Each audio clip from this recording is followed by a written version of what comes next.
The following program contains content that is not suitable for children. Viewer discretion is advised. Live from the Community Media Center of Marin, it's marINSANITY. Hi, thank you so much, marINSANITY and Marin TV. Thank you so much for having us. This is a great show. Our storytelling show, we're super excited. I unfortunately, I don't have a big long story, but I have like some smaller stories. I'm gonna squish them together so we can all kind of like enjoy different things.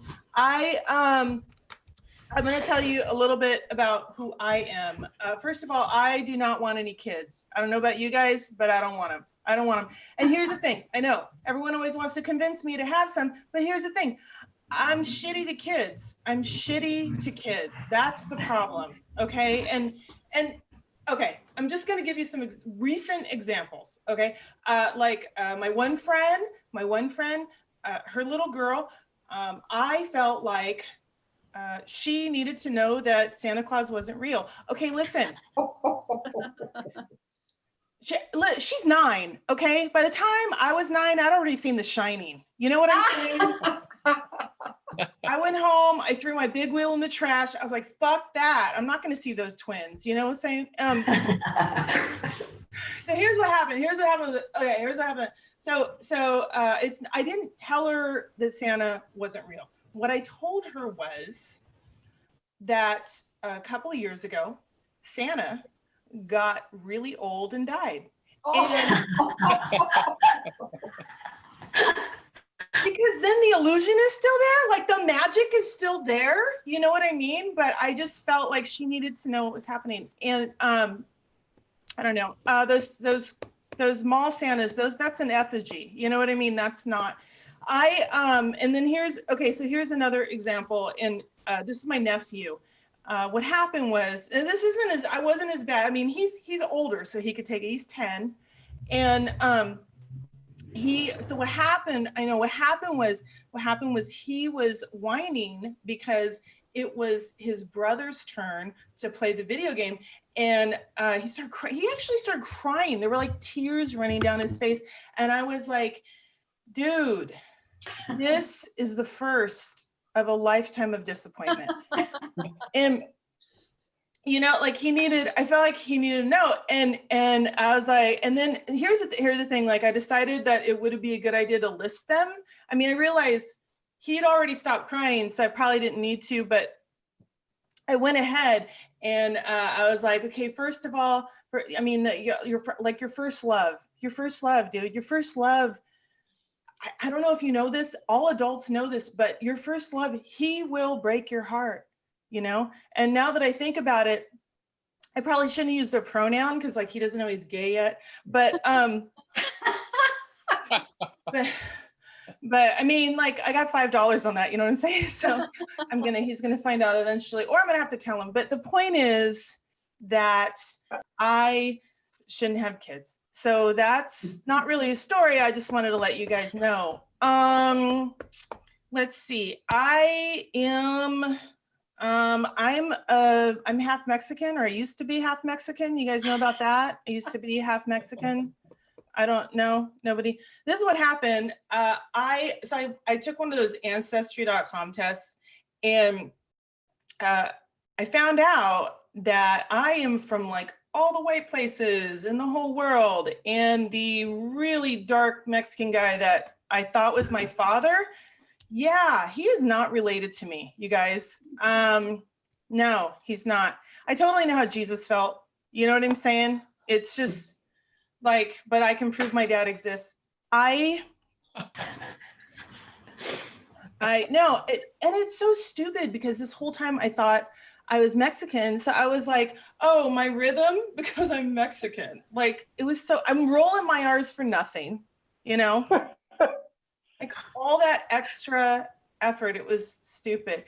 And so like I go to my mom and I ask her about it. And this is what my mom says. My mom said to me, because the lies never stop with a mom. My mom said to me, DNA tests are usually wrong.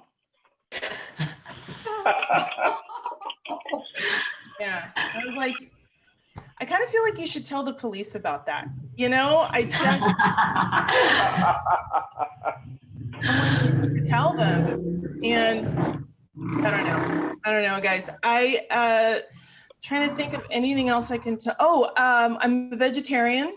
And I know not everybody is, I know, I'm really like, what you gonna tell me about being a vegetarian? Well, here's the thing. I have an excellent reason why, okay? When I was a kid, I was like 12, so I was older. I already knew about Santa and stuff. I was at my friend's house, and my friend lived with her Cambodian grandparents. They were from Cambodia.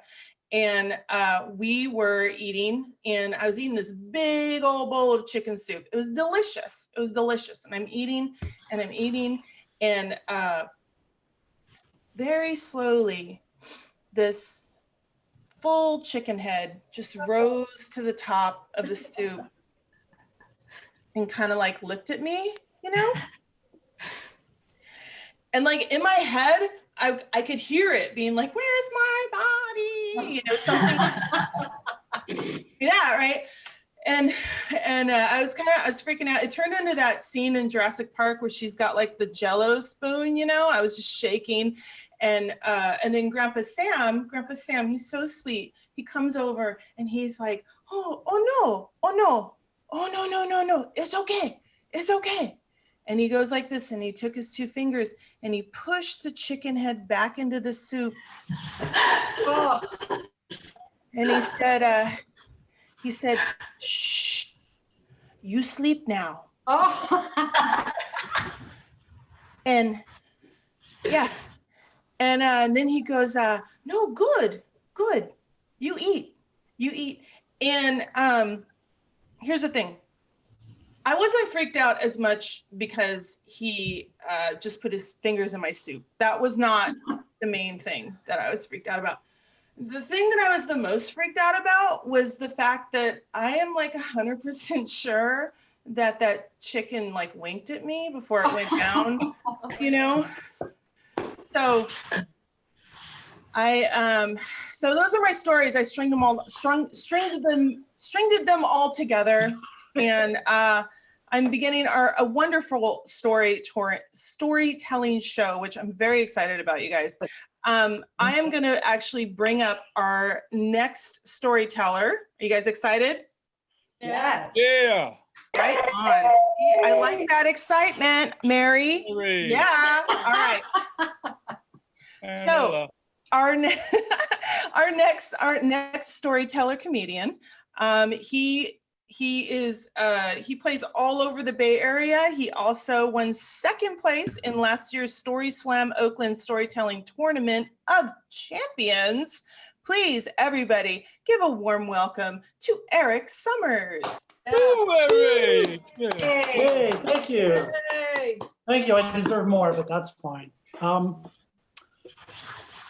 when I was a kid, every summer, my family spent a week sleeping in the dirt and catching our dinner out of a lake for vacation, which is a really smart vacation if you don't have a lot of money, because it makes the rest of the year seem luxurious just because you have a bed and a shower. But even though we didn't have a lot of money for fancy vacations, we were rich in love, which is way better than being rich in money, is what my mom always told us. She might have been a con man, I don't know. But what I do know is that as much as I enjoyed the smell of mosquito repellent, I wouldn't have minded an occasional stay, let's say a Ritz-Carlton. So flash forward to when my friends and I had completed our first year out of college. We were working our first jobs, and we were still broke as hell. But we realized that if 17 of us pooled our money together, we could rent a houseboat and a ski boat and a couple of jet skis for one weekend. And that is exactly what we did every Memorial Day for the next 4 years. We each pitched in $250 to jet ski for 30 minutes and sleep on the roof of a floating shack. We were the Kardashians. We had made it in our minds. And I know that this year, everyone here has spent most of the time not going on a nice vacation. So I thought tonight I would tell you the story of our fourth and final houseboat trip to make you feel better about staying at home. For me, the trip started with my friend Mike picking me up 30 minutes late, which I know doesn't sound like a big deal, but on this particular day, my dumbass roommate and I decided to leave our air-conditioned apartment and wait for Mike out on the 125-degree asphalt of our parking lot because this was the early 90s. There were no cell phones. You couldn't call from your car and say, "Oh, I'll be there in 5 minutes, come on down." No, if you wanted to do the right thing and meet your friend when he got there, you waited outside like an animal. And you took your chances. Sometimes you lost. But when Mike finally did arrive, I didn't complain at all. And not because he was my friend and not because he was about to drive me 250 miles while I sat in his backseat drinking beer. The reason I didn't complain was because I forgot he was late.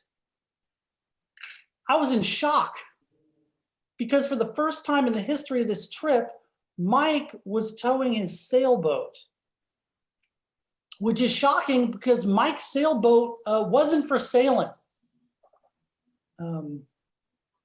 I mean, yeah, of course it was for sailing, it was a sailboat, but it wasn't for us to sail. You see, Mike wasn't a wealthy kid.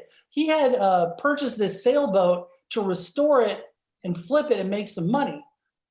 And he had been trying to sell it for over a year and had gotten exactly 0 offers. So instead of whining about it, he decided to share his sailboat with his friends. And you know how they say the road to hell is paved with good intentions? You know that saying?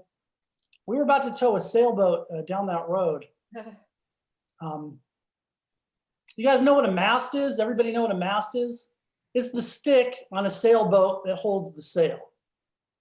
It's a pretty important stick. So you can imagine why Mike was a little upset when a couple hours later we stopped for lunch and the stick was missing.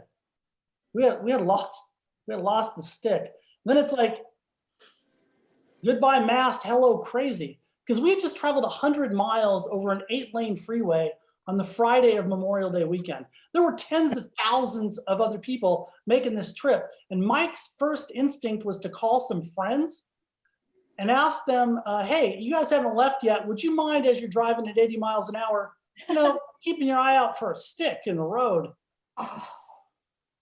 Luckily, as we ate our roadside burritos in kind of a respectful silence, Mike slowly came to his senses and realized the mast was gone. There wouldn't be any sailing on this trip.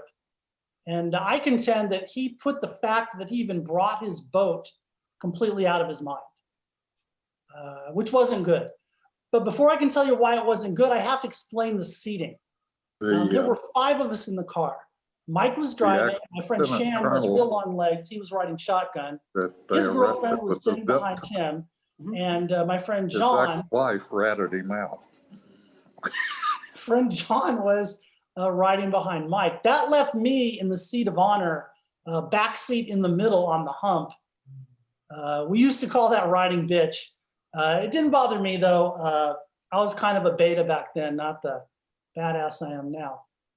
But it gave me a perfect view of the rear view mirror, which as we were cruising down the highway, the rear view mirror turned white. What? I say the rear view mirror turned white, almost as if a sailboat had risen up and completely obscured the rear window. And then the view cleared up again. I could actually see better than I had before, probably because we were no longer towing a boat. I could still see the boat, only now it was further back, flying through the air.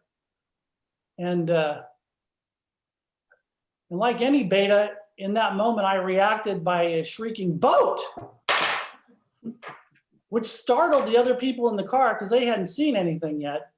And we all turned around and we watched as the boat fell from the sky, bounced ass over tea kettle 2 times, and then veered right in ditch and disappeared. Harm, no foul. But it was in that moment I realized why they ask people towing boats to drive 55 miles an hour. Because at 85 miles an hour, your boat flies into the air. Anyway, we pulled over, we climbed into the ditch, and you're not going to believe this, but I promise you, as we approached it, we found no damage. Okay. It wasn't until we lifted it up to put it back on the trailer that we saw on the bottom was a jagged hole the size of me.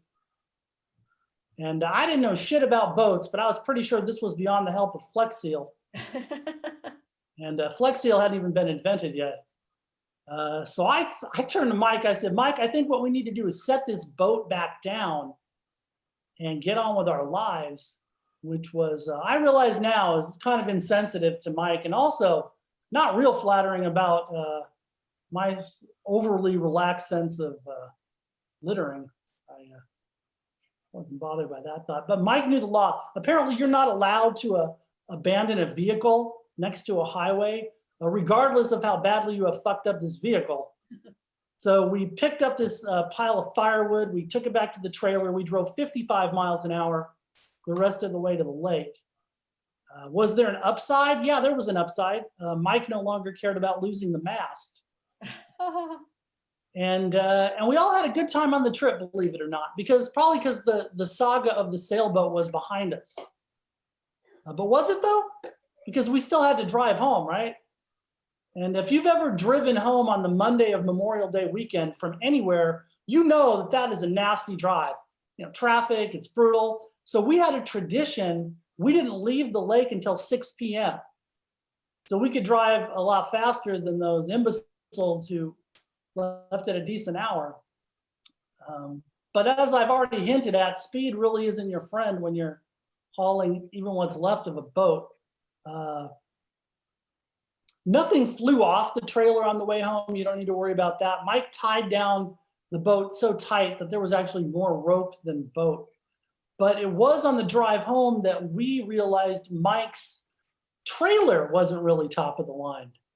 And I want to give you a piece of advice. If you're ever going to have a blowout on a boat trailer with no spare, you're going to want to do that in the middle of the night, out in the middle of nowhere on a holiday, because there's going to be plenty of places that are going to want to sell you a replacement tire at a reasonable cost.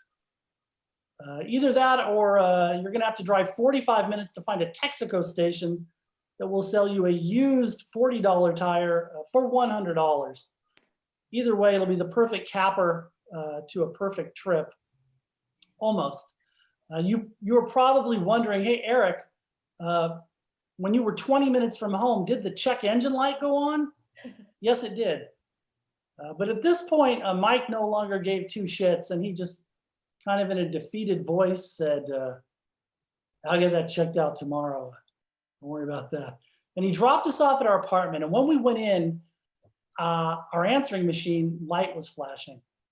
We had one message, and it was from Mike from 3 days earlier. He had left it while we were waiting for him out in the parking lot. We hit play, and this is what we heard. Hey guys, it's Mike. I'm running about 20 minutes late, but I have great news. I'm bringing my boat. He had great news for us.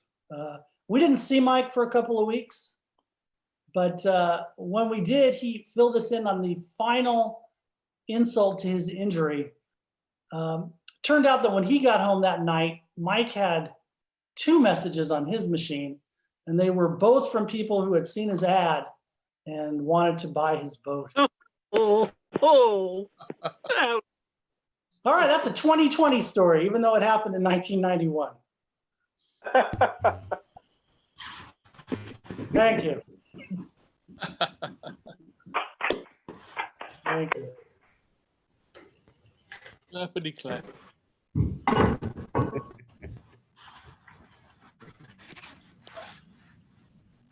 Yeah, that's it. Oh, sorry, Eric Summers, ladies and gentlemen. Give him a round of applause for his story about the flying boat. It just tells you always bring an extra mast. You know what I mean? That's what Have a couple in the car. Okay, I want to mention marINSANITY again. Thank you so much for letting us do this. Also, guys, if you don't have craziness going on at your house, feel free to unmute yourselves. We'd love to listen to you laugh or groan or be like, oh God, not this. Whatever you're going to say, we do want to hear it. We love to hear that glorious adulation or not. We love it. We just want that feeling of actually being in the room with people that are humans. You know what I'm saying? So, are you guys ready for your next amazing storyteller? Yes. I love this woman. She's amazing.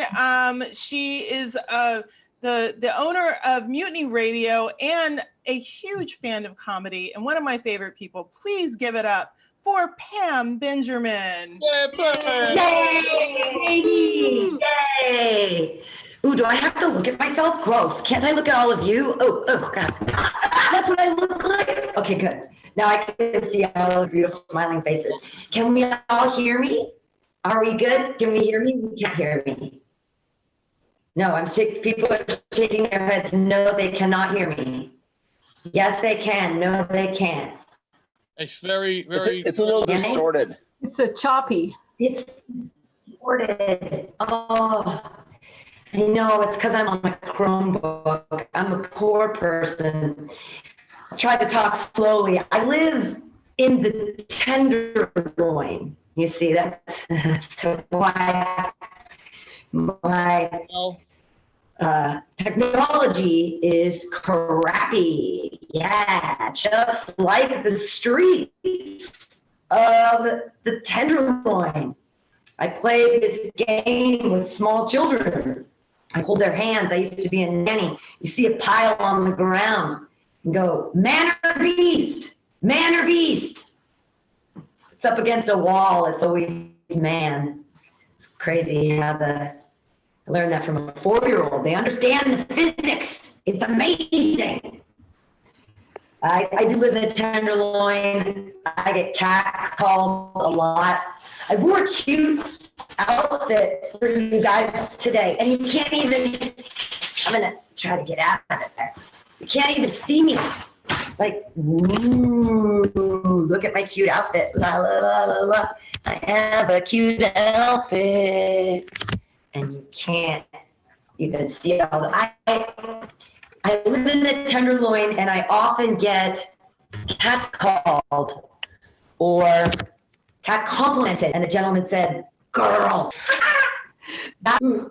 Another gentleman, he looked me dead in the eyes and he said, you look like you know something. I've always wanted to be seen as smart. He saw me, he gets me. I try not to wear skirts like I'm wearing today. I get way too much attention. A gentleman said, hey, I like your skirt. Can I get under there and get a sniff? Ah! Ah! That's catcalling. Also, that's gross. Like, why do you want to smell that dude's cum, bro? That's gross. That's on you. Actually, it's on me. It's on. I do understand catcalling though, because I have a kitten. I have a baby kitten, and she never comes when I call her. I say, baby kitten, come here. Come here, baby kitten, I love you. Come here, baby kitten. And she ignores me and walks away. Baby kitten, come here, I love you. And then she shows me her butthole, and I'm like, you're asking for it. And I run over, and I pick her up without consent, and I turn her into a baby, and I kiss her on the mouth. Catcalling.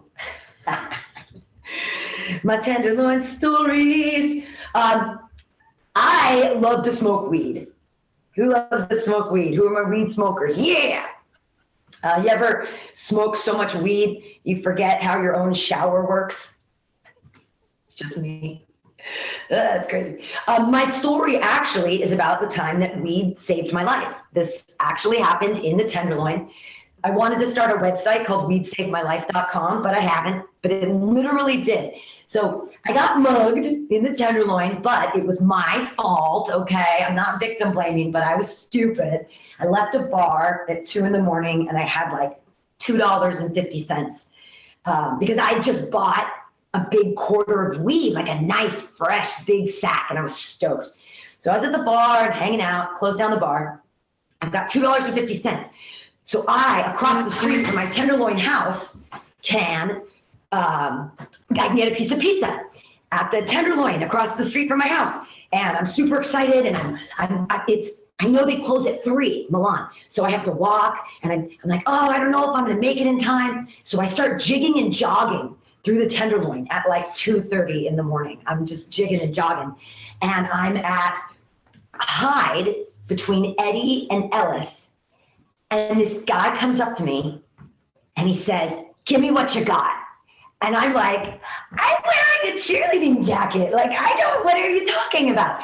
And inside my bag is my master's thesis on a thumb drive and my Teenage Mutant Ninja Turtle sweater, things that have no importance to this kind gentleman at all. So I'm thinking, like, what am I gonna, and I look down and he's got a knife and he's like, give me what you got. And I look up at his face and he's got 2 teardrop tattoos. And I'm like, this is a very dangerous moment for me. So I kept it in my bag. It has too many important things in it. It has important things that only matter to me. And 250, who cares? But I reach for that bag of weed, like my head in 2 seconds, give him the weed. So I reach in my bag and I hand him this quarter of weed. It's worth about $75. But my life, worth more than that. And my master's thesis way more than $75. So I hand him this sack of weed and he looks at me and he goes, and I just start running. I just ran home and I even forgot to get my piece of pizza. So I still had the $2.50 and the adrenaline, I was crazy. Okay, that's my how weed saved my life story. Yay. Yay. I have another story that I love to tell. It's the time I met a famous person. Has anyone met any famous people ever? And embarrassed the bejesus out of yourself? So I was in Whole Foods in Hollywood. One of my friends lived there, and I saw Drew Barrymore walk in to the motherfucking Whole Foods. And I was like, oh my God. And I say, my friend, I'm like, that's Drew Barrymore. And she says, can you just not? And I was like, wait, it's Drew Barrymore. And I love her. And this is crazy. And so I run, I see she's in the frozen foods aisles and I look around and I'm like, oh, it's Drew Barrymore. And so I run up to her and do a knee slide on the ground in front of her. And I'm like, Drew, I love you. I love you since Firestarter. I love you. I love it when you were 10 and you were doing drugs. And then you own your own business. Now you have that flower thing, and you made those films. And Cinderella was even good. I love it. And she just looks at me and she was like, I'm just trying to buy ice cream. I was just mortified. I'm crying and crying, and I just kind of like slunk away on the ground. I had to get the fuck out of there. Okay, one more story. This is the time that it's my biggest cheerleading moment ever. Okay, here, I'm gonna do something for you just to show. I used to be a cheerleader. That's my leg. So I was a cheerleader in high school. And I had one of my biggest cheerleading moments, though, at the Arco Arena in 1997. I won tickets to the Smashing Pumpkins concert. So take them. They're for you. Sorry, there are other people in the building. That was weird. So I'm at the Arco Arena. And it's the Smashing Pumpkins. And I had bought tickets and they were in the nosebleeders in the third thing. But I'd heard from Quad, KWOD, that they were these Quad spies. And if you were the first person that they saw that you got to get front row tickets. And I was like, I'm going to win these front row tickets. So I make these big letters and these big things. And I'm walking around Arco Arena going, Quad spies, where are you, Quad spies? And this guy, he goes, I saw her first. Again with the knee slide, I run up, I'm like, so I'm screaming. And they take me, and Garbage is playing. And they take me down the stairs, and I'm like, and then the front row, and the garbage is playing, and the Smashing Pumpkins are gonna be up next, and then we wait. And I'd just been at the show here in the Cow Palace, but they had to stop it early because people were moshing and being super, super lame. So I'm up there in the front, and I tell my now ex-husband, I'm like, you're gonna get over there, and I'm gonna be over here. And this side's gonna yell Smashing, and this side's gonna yell Pumpkins. And he's like, no, we're not gonna do this. I said, yes, we are doing this. So I start screaming. I turn around from the front row and I'm screaming to the people, hey, everybody! There was a crappy show at the Cow Palace. Let's bring out the Smashing Pumpkins. This side's gonna yell Smashing. This side's gonna yell Pumpkins. And I start yelling Smashing. And then the other side, Pumpkins. So first it starts in the lower area with like 50 people. Smashing, Pumpkins. Okay, so what happened? The entire sold out Argo Arena is screaming, Smashing Pumpkins, Smashing Pumpkins. And this is in 1997 at the height of melancholy and the infinite sadness. And Smashing Pumpkins. So the Smashing Pumpkins comes out and Billy Corgan's like, wow, we just had the worst show in San Francisco. This is the best. We've never ever had an entrance like this. We've never had an entire sold out arena cheer our name. And then they just burn, and I was like, that was me. I did that. Okay. That's my cheerleading story. I'll close it out with one little joke. I'm a crazy cat lady, but not in the way you think. I want to take my cat and I want to shave him. And I want to knit a sweater out of his fur, and I want to make him wear it. Oh. And I'm a witch! I do identify as a witch. My pronouns are us and we. I'm Pam Benjamin. Thank you so much for the time. Yay, marINSANITY! Yay! Yay! Hey. Thank you! Time for Pam Benjamin. She's awesome. She owns Mutiny Radio. Please support Mutiny Radio in San Francisco. And she is the hugest comedian fan there is in the whole world. I don't know if you guys know this. Well, are you guys ready for your next storyteller? We've heard some great stories tonight, haven't we? Yes? Yes? Yeah. Please feel free to unmute yourselves. If you don't have craziness going on at your house, please feel free to unmute yourselves because we love hearing you guys. All right, I want to give it up for, he's actually a very big deal. He's been doing comedy for a long time. And he's awesome. Let's all give it up for one of my favorite people and favorite comedians. Give it up for Griffin Daley. Yeah. Hello, darlings. Hello. All you wonderful people. Hello, beautiful Marin County and everybody. And all my lovely comedy friends who are all wonderful there. I've actually been doing comedy for 11 years. That's not that long, but it feels like 100 years sometimes, you know. Anyway, it's all fun. It's all lovely, isn't it? Yeah. I want to take you back, kids. I want to take you back in time to the spring of 1965. Can you hear me? Yes. Barely. Can you hear me? Yes. Okay. Well, spring of 1965, right? Yes. 1965. Yeah, when the Beatles came to town. Any Beatles fans out there? Yes. Not me. I can't fucking stand them. But no, they're all right. But, you know, I couldn't stand the stupid songs they were singing at that point, like, I want to hold your hand. Like, what are you singing to 11-year-old girls? Yes, they were. You know, it was like, come on, that ain't rock and roll, John. So anyway, look, here's what happened. They're going to play at the big theatre in Brighton, the Hippodrome. It's about 500-700, I don't know how many people can get in there, but my buddy Jim was, I'll tell you what, he was like 6'4", real skinny, and he looked like a crow. We used to call him Jim Crow because he looked like a crow. He had a big long nose, right? And there's all his long black hair hanging down over his face, you know. And he walked, picture this, you've seen Popeye, right? He walked like olive oil with his big makeup. You know, you've seen it, right? You remember that.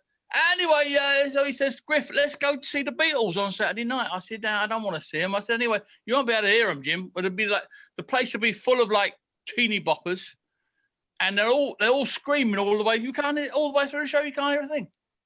He said, I know. He said, but I wanted to see them just to say I've seen them, you know. I said, anyway, it's fucking 3 and 6 to get in. I ain't spending. I'll give you a packet of cigarettes for that.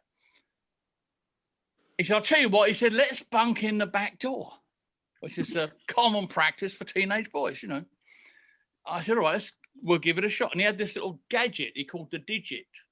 It's a long piece of wire he made in metal shop at school. And you've wiggled it through the middle. You know, you had to do double doors, right? And there's a couple of bars across. But remember how the bars used to be like a round bar and you push it up to open the door? But it's Digit. You could wiggle it through and you hook it on the bar and pull it up and open the door. So it's very naughty, but that's what kids do. So we go around all through the back lanes, back alleys, get round to the back of the Hippodrome. And they got a big yard back there, and they got this big flint wall about 8 foot high going around the yard, right? And there's a wooden door in the middle. So we open the door, walk into the yard. It's about 7 o'clock, I guess. It's starting to get dark because it's England, you know. And standing right by the back door of the Hippodrome with the door open, John Lennon himself. I'm not kidding you. He's standing right there smoking a huge joint about 3 foot long. That's probably about 6 inches long, a huge, biggest joint I've ever seen. And he's smoking, he goes, I can't let you in, lads. He said, the bouncer's right in there, you know. I said, all right, John, never mind. He said, come on, have a smoke. We walked over and we're talking to him, having a chat with John Lennon. This is no, I'm not kidding you, this is real. He passes the joint to me and I take a couple of drags and Jim takes it. So ladies, if you ever see me on the street, just stop and say, Griff, I want to kiss the lips that shared John Lennon's joint. Oh, gee. Well, I might let you if you ain't too old. No. Anyway, so we had a chat. And he says, here, lads. He's just like one of the guys, you know. He said, here, lads. He said, do you know any good cafes around here? I want like a little French restaurant or Italian restaurant with that really beautiful old European grub, you know. He said, because the hotel food is shit. It's English hotels, terrible food in those days. And they were staying in the biggest place. I said, yeah, right down the bottom of the street. You know where the front door is? It's right down the bottom of the street. It's Rossi's Cafe. Old Mrs. Rossi makes the best bolognese you've ever had. He goes, yeah, that's great, but we can't go down the street, can we? He said, all the kids will follow us. I said, well, we'll take you through the back alleys because we know all the back alleys. It's an old part of town, right? There's all these old alleys. It used to be this fishing village. He said, all right, lads. He said, meet me here at 9 o'clock, will you? So you promise you can get me down through the back alleys with the kids not seeing us? I said, definitely, John, we can do it. So you go, all right. He said, meet me here at 9 o'clock and we'll do it. I said, dinner's on me, boys. So, all right. So we go off, we shoot down the cafe and we can hear the kids screaming and the music starts, you know. We walk into Rossi's and there's old Mrs. Rossi sitting there. People used to smoke cigarettes. And she was sitting at the counter. Everyone smoked in those days. Sitting there smoking a cigarette, drinking, an espresso. I said, hey, Mrs. Rossi. I said, John Lennon's going to be here today. She said, pull the other one, Griffin Daley. It's got bells on. In an Italian accent. Pull the other one, Griffin. It's got the bells on. Pull the other, anyway. So I said, yeah. I said, no, it's true. I said, we just met John at the back of the Hippodrome. He wants a good meal. Don't you want the opportunity to give John Lennon a good meal? She said, yeah, I'd love it. I said, well, when we come back here, it'll be just after 9. We're bringing John with us. I said, be ready to lock the door and put the blinds down. She said, all right. I said, make some nice spaghetti bolognese. She said, I got it cooking right now, boys. She was serving some up. And yeah, so we go back there, right, 9 o'clock, creep into the backyard there, and no one's there. And all of a sudden, the door swings open real quick. Out comes this guy with a big hooded coat on, like a pea coat they used to wear on the merchant navy ships. It's called a duffel coat in England. And he comes running out. I said, hey, you, Johnny? He goes, yeah, it's me. Come on, lads. And then he said, hang on, come on, George. And so fucking the next thing, George what's his name? George Harrison. He comes running out with one of these coats on. He goes, come on, boys, get running. So we start running down the alley. all the way down. He come running across the street, straight in Rossi's door, shut the door, and she's got all the blinds down. But there's 5 young Scandinavian girls there, but they're a bit older than the teen. You know, all these girls are like 15, 16, 17. I just turned 16 myself about 3 weeks before this, and I've been out with one of these girls, Rosemary. Lovely. No, she's a lovely girl from Oslo. Yeah, lovely girl. So I said, you girls going to be quiet, right? She goes, yeah, we don't care, you know. So John takes his hat off and George, they take the coats off. They go, oh, it really is. I mean, we're all having a good time, having a good chat. The wine is flowing. Mrs. Ross, Daley, don't touch that wine. You're only 16. It was fantastic. We had a good laugh, you know. George is a bit of a downer, you know. I don't know what's the matter with him. I think he was having trouble with that Patty at the time. Seeing somebody behind his back, you know, as you know, people do, don't they? You know, we all do. So, no, not me. If my wife's like, no, yeah, everybody else. So you know, we're having a chat there, and I told him about Rosemary. You know, I said, that's Rosemary over there. I said, we had a date last week, right, Rose? She goes, yeah, Griffin. Very nice. Don't call me again.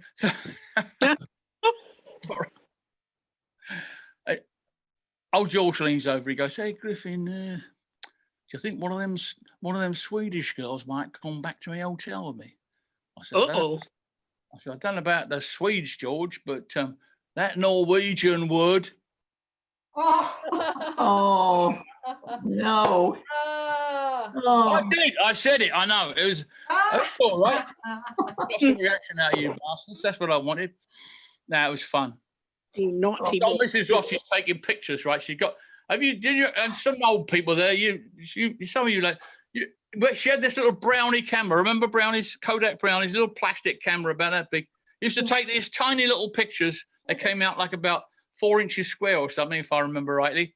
And you only had like 8 on a film. They actually had films on it anyway. So she takes all these pictures. Us standing with the Beatles, her with the Beatles, and the Beatles with the girl, all that, you know. I said, Mrs. Rossi, I said, you've got to give me a couple of them pictures when you've had them processed. Give me a couple, copy, see. Of course, you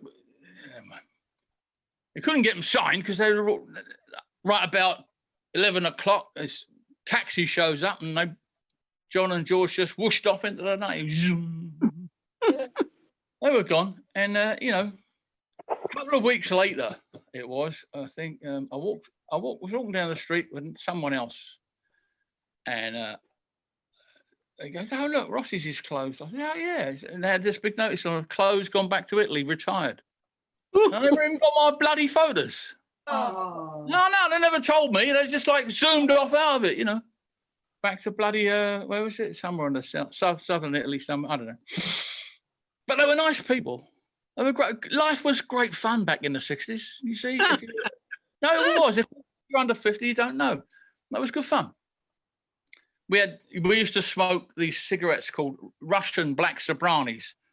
They were the tobacco was black, but they came in these tin foil, like different coloured papers and stuff. And you took 2 drags of it and you were choking. But we liked it because it was flashy, you know.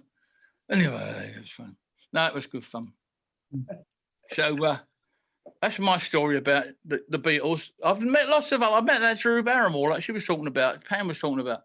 She came into my shop in Healdsburg about 25 years ago. They were shooting that movie Scream or something, right? I think that was the one. Drew, 2 or 3 films they shot up there. Drew was in that one. And she came in she had this huge guy with her about this big, like massive, about 7'9". And this old lady, she had this old lady with her like a chaperone, you know, and she's looking at all the jewelry. We had this nice bracelet, sapphires and diamonds. And Drew goes, "Oh, that's nice." She said, "How much is that?" I said, "It's $10,000. No. I took it out. I said, "Do you want to try?" And I leaned over to put it on her wrist, right? And she jumped. I said, "What's the matter with you?" She said, "No, let her try it." Let her. Said the old lady put it on. So, "What do you think, Drew?" She said, "Yeah, that's nice. I like it." And I thought I was going to get 10 grand off the bitch, but she didn't cop for it, you know. They don't want you to touch them. You know what I mean? The movie stars. See what I mean? Bit touchy. They are a bit nervous. That was my true story. Got some COVID stories. I was walking down. I'm right on 4th Street right now in San Rafael. And have I got much time left, Neri, darling? 3 minutes. 3 minutes, is that all? Blimey. I was walking down the street here the other day. You know, we got a lot of bums in town, right? And they're trying to take care. A lot of them are just ordinary people that lost their jobs and shit. It's a shame.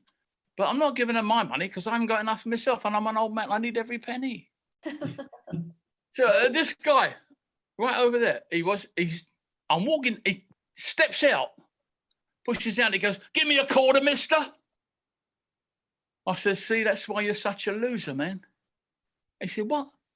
I said, "That's why you're such a failure in life. Asking for a quarter. What you gonna do? Get yourself a piece of gum?" If I was a bum, I'd be hitting people up for $20. And I turned to walk away and he grabbed my sleeve. I said, "What now?" And he goes, "Give me $20, mister." I said, "What, you're stealing my ideas now?" I said, "Anyway, you can't just demand $20. At that level of enterprise, you've got to come up with a story, a scheme, a scam. Get creative." He pulls out a gun. He goes, "Give me your wallet, mister." Step back again. I said, "That's more like it." Now we're getting somewhere, acting like a man. Well, you were my inspiration. So I cold cocked the fucker real quick. And as he went down, I grabbed the gun. I walked down the street and sold it in the pawn shop for $50. Listen, young people, you've got to take advantage of these opportunities as they present themselves. See? My time is up, I do believe. You're all wonderful. I hope you're all having a lovely old time there. Lovely Marin County people. Good night, darlings. Here's Erie Diamond. Thank you, sweetheart. Yay, Griffin. You one more time for Griffin Daley. Woo! Griffin. Hey. I don't know, Griff. There's no proof, there's no photos, so I'm not 100% on this Beatles thing. Not 100%, but I believe you because I know you're not His DNA was on my lips, baby. I'm telling you. I'm sure his DNA was on a lot of people's lips, but all right, guys. This has been such a fun storytelling show. Are you guys ready for your next storyteller, our next and last storyteller? Yeah, our headliner. All right. This man is very funny. You know what? That's all I'm going to say. He's very funny. Please enjoy him. Give it up for DNA. Hey. What a short introduction. Thanks, Erie. Good to be here. What a great evening of storytelling. Griffin, that was so good. And that way you do that accent. You guys know Griffin's from New Jersey. He's fooling you. You got me, man. For years. And I heard someone got muted earlier on the show here. marINSANITY, by the way. You're tuned in. I heard someone was listening to the news. And I'm going to tell a story. We're going to get to it. But I'm so enveloped in the news right now. I'm a news junkie by nature. And so now since the Georgia election, it's been nonstop. It's been like a new revelation every day. And I know a lot of you are wondering, you're looking at me and you're like, you're thinking, was this guy in the Capitol the other day? It's like, no, okay. Oh. Those guys have stolen my look, okay? And maybe this is narcissistic, but it's one of the things that bothers me the most of these protesters is I'm anti-government. I believe in conspiracies too, and I look like this, but not the same ones you do. They're ruining it. They're ruining the beards and the conspiracy. That stuff's okay. is that they've chosen the wrong ones. And the guy with the Viking horns, 33 years old. His mother is so excited about him being, identified because now she can get her basement back. She's been wanting to turn that basement into a sewing room for a decade. He won't leave. No fly. They've lost that. These people are being identified. Almost 100 of them now. They no longer can fly. They no longer can fly on airplanes. They no longer get Disney Plus. They also can't Applebee's. Those are consequences, and I think a lot of them will probably learn their lesson. See the thing is, look here. I'm going to tell the story. We're going to get there. I'm also going to tell some truth. Though most of those people are just secondary players. They're not the main characters in what happened on Wednesday. They're people that got swept up on it, maybe manipulated. Maybe they're more like Manchurian candidates and they've been activated on some level, but they're being used and they're not smart. But there's the other people that were hired to do it. Did you see those paramilitary guys that were making the beeline? They had their hand on each other's shoulder. They're all strapped. These are guys that have done this before. So there's so much to the story, and that's why it's so intriguing, and that's why I've been watching it so much, and that's why the guy who got muted is like, every hour there's something new going on, and it's absolutely crazy. And but you guys live in Marin. It's going to be okay. No matter what happens, you still live in Marin. Come on, that's the best place. When I go to, what I like to do is I like to put on some Tom's of Maine deodorant. Because I like to smell like white privilege, and I just want to fit in with you guys. I performed a bunch at the Throckmorton of the beautiful Lucy Mercer. What a great venue, and all the history you guys have. And it feels like we're living in a Philip K. Dick novel. And Philip K. Dick also lived in San Rafael. I lived in San Rafael for a year when I got residency, when I moved out here to go to graduate school. Love Mount Tamalpais, I'm just saying things about Marin now to get you guys off my side. Mount Tam, best mountain in the world. I love that mountain. I climbed that mountain like almost every day for a year while I was getting the residency to go to grad school. But here's one thing that's going on in the world right now as far as politics go and these hate groups. Did you hear? This is not a joke. Today, the leaders of Britain, France, and Canada offered to send their troops here on Inauguration Day. Oh, God. And Germany said they would send their troops to our capital to protect us from the neo-Nazis in our own country. If that's not a Philip K. Dick novel, it should be. He wrote Blade Runner, Minority Report, Scanner Darkly, Man in the High Castle. I don't know if you saw that. Anyway, but if you look at all these hate groups, if you keep going down to their roots, one of the big things is they're anti-Semitic, that they hate Jews. I am a Jew, and this is kind of where the story starts. I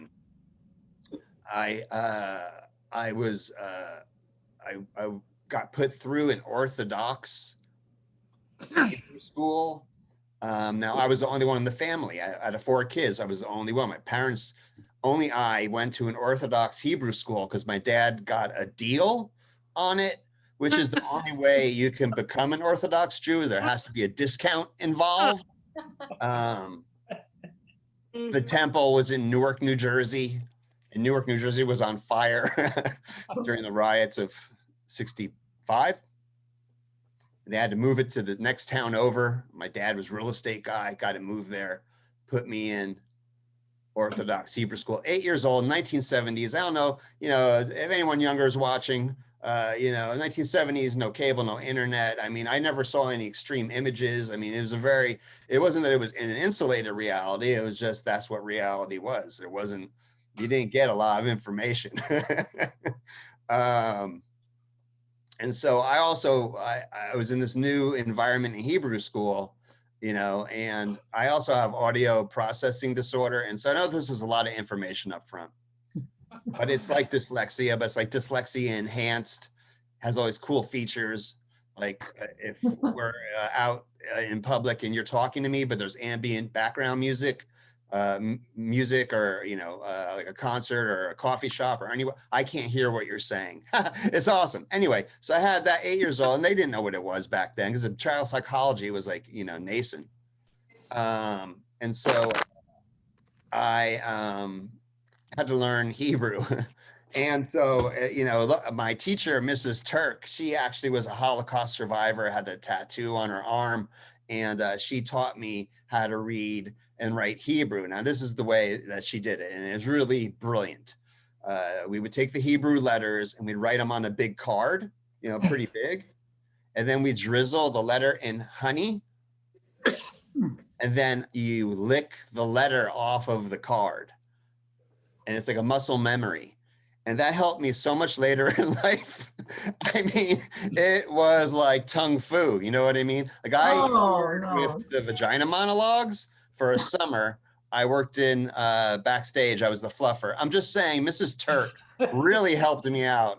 Not only that I could now have a new skill, because I didn't know I could learn Hebrew. And then once a month in Orthodox Hebrew school, we had movie day. You remember movie day in school? Usually like a Wednesday, middle of the week, you're so excited. Gonna see a movie, you don't have to pay attention anymore. Every month for 5 years, 8 years old to 13, when we see the movie, it was always a Holocaust movie. And back in the 70s, there wasn't any Holocaust movies. They all got made later. It was QB7, there was a couple, but nothing really graphic. And we would just see, they would show us raw footage of the concentration camps.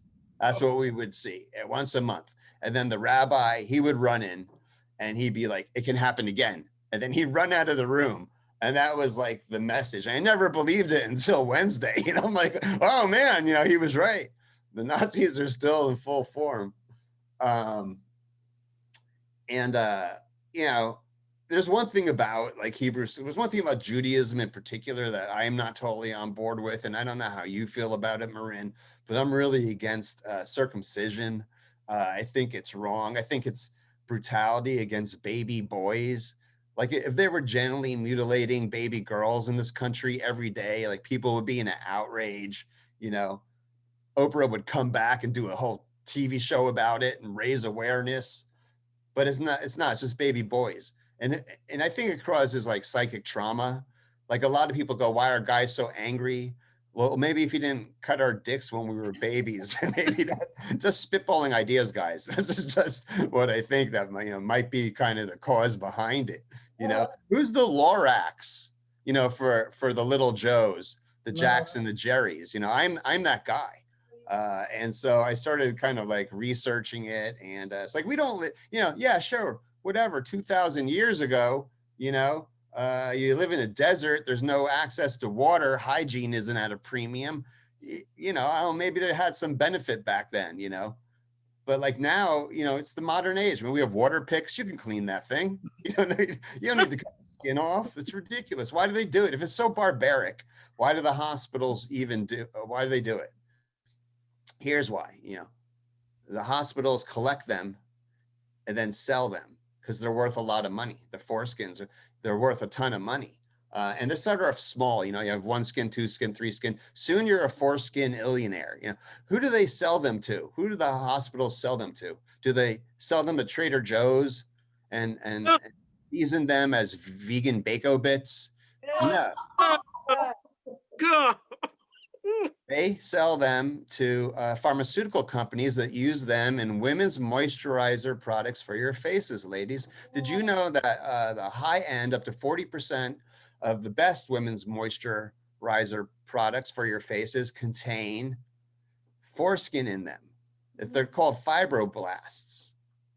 No. I'm just saying, ladies, next time you rub your cheek and say, my skin is as soft as a baby's butt. Oh. Close. A lot of you guys, no one's on board. Let me just take a little gander at the gallery here. Greg left the room. Kate and Bob. They're chatting. David is an animatronic. Are you okay, David? It's okay. You have a lot of awards on your wall. You must be a very important person. Mary also. Are you guys quarantining alone, Mary and David? Because something can happen tonight. Anyway, sorry. I don't know. If this goes on TV, it's not going to make any sense. But people are watching is what I'm saying. And here's the thing. All right. So out of everybody here, and there's a lot of guys, and I know Griffin ain't going to raise his hand. Who here is circumcised? David, are you circumcised? David, he raised his hand a little bit. Just a little bit off the top. He wasn't very good. I still have the business card of the guy who did mine. And it says, always bring a knife to a penis fight. Oh. He was cocky. Oh no, that was his name, Rabbi Cocky. Anyway, so there's a lot of shame in this gallery. I mean, guys, we never even talk about it. We don't ever talk about it. I never signed a consensus on this thing. It just happened. And here's what I found out. This is a fact.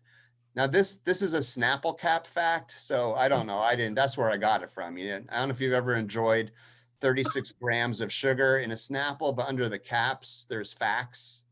That's where we had to hide them from Trump so he didn't erase them from the internet. You never find a fact under a Snapple cap.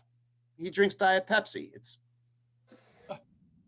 Snapple never steered me wrong. It's like, you ever get one of those Snapple cap facts? And it's like a hummingbird weighs less than a penny. Got me again, Snapple. I don't have the time. Here's what I found out. That little piece of skin that they cut off has as many nerve endings in it as a clitoris. I could have had a clit on my dick, guys. You know how mad that makes? I mean, is it just me? I'm infuriated. I could have had a clit on my dick. That would have been the best thing in the world.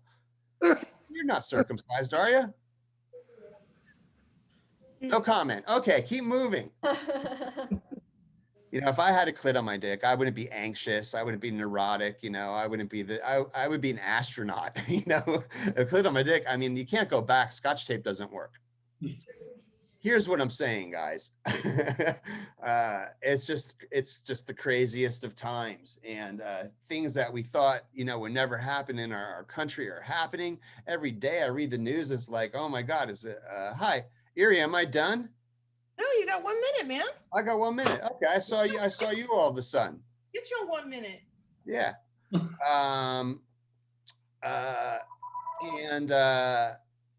So here's my thing, Marin. Let me reel it back. I got less than a minute. I don't know if that was a story. I don't know if it had a conclusion. Was it linear? Certainly not. Did it have an arc? Maybe. I think it peaked in the middle. Was there a narrative? That's me. Here's what I'm saying. My name's DNA. I had a comedy club in Santa Cruz, and then the 1 year anniversary, releasing the new menu, we had to close due to the plague. And then for the last 10 months, I have been doing shows online, storytelling shows. We do also I do comedy shows. So if you go to DNA's Comedy Lab online, we have free shows all the time, Marin. So just check out what we're doing, but always check out what MarINSANITY's doing. Stay local, think global, and thank you very much. Have a good night. Yeah. Hey. One more time for DNA and Comedy Lab in Santa Cruz. Thank you so much. That was awesome. I want to say thank you to MarINSANITY and Marin TV and Jill. Thank you so much. Griff, thank you for putting this together. Let's give it up one more time for all of our comedians. Eric Summers, DNA, Griffin Daley. Thank you guys so much.